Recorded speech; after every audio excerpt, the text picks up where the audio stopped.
Lots of breaking news to report, so I'll get right to it. Actor Dean Cain will be joining ICE, Immigration and Customs Enforcement.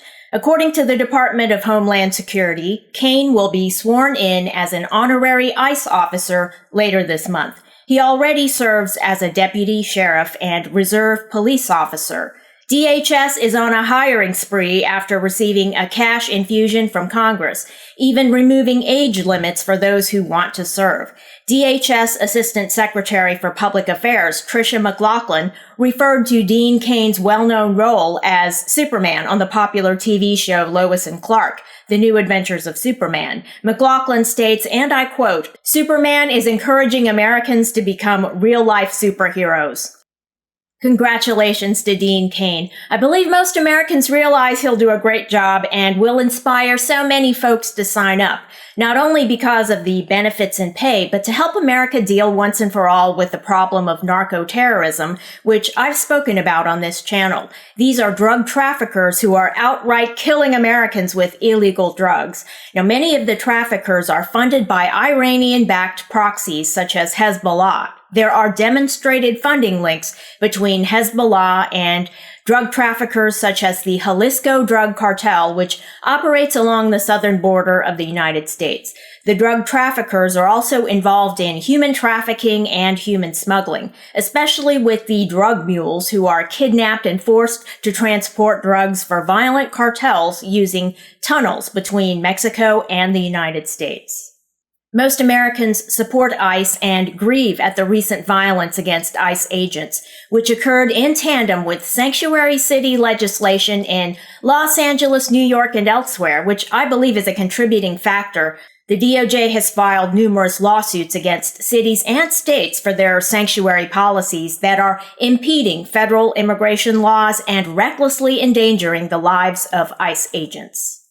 And speaking of narco-terrorism, the Venezuelan President, Nicolas Maduro, is now sought by the United States, which is offering a $50 million reward for information leading to his arrest and capture, which is likely should he ever leave Venezuela. Now, the strategy of offering a bounty is intended to encourage insiders within Venezuela or opposition factions to provide intelligence, and is intended to weaken Maduro because it reduces incentives for folks who are assisting him to remain in power.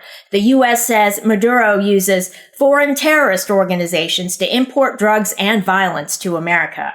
For example, the U.S. designated the Cartel de los Soles, which is located in Venezuela, as a foreign terrorist organization and has said Maduro is its leader. The cartel supports other very well-known cartels such as Sinaloa and Tren de Aragua.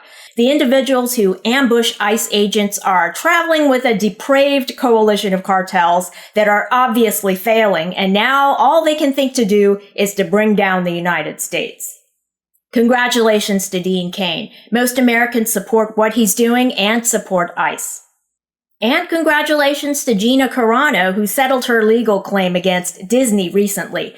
A couple of years ago, she was starring in The Mandalorian and was dropped from the show because she was perceived as being a right-wing extremist for a post she made on X. Now, after settling the lawsuit, she wrote on X, "I am humbled and grateful to God for his love and grace in this outcome." The lawsuit was funded by Elon Musk, who had pledged to pay legal bills for folks who are unfairly treated by an employer as a result of posting on X. And congratulations to Disney as well. It's one of the great Hollywood studios.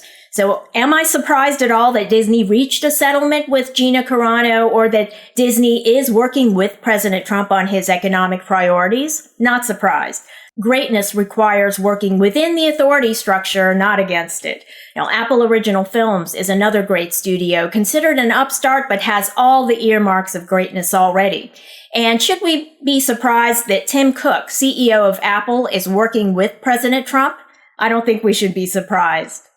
Final news story. President Trump is set to meet with Russian President Putin in Alaska this week to discuss an end to the Ukraine war. Now, the latest indicates President Zelensky of Ukraine might be at the summit as well. I don't know what the outcome will be. It just occurs to me that both sides are so entrenched and focused on their hatred for each other.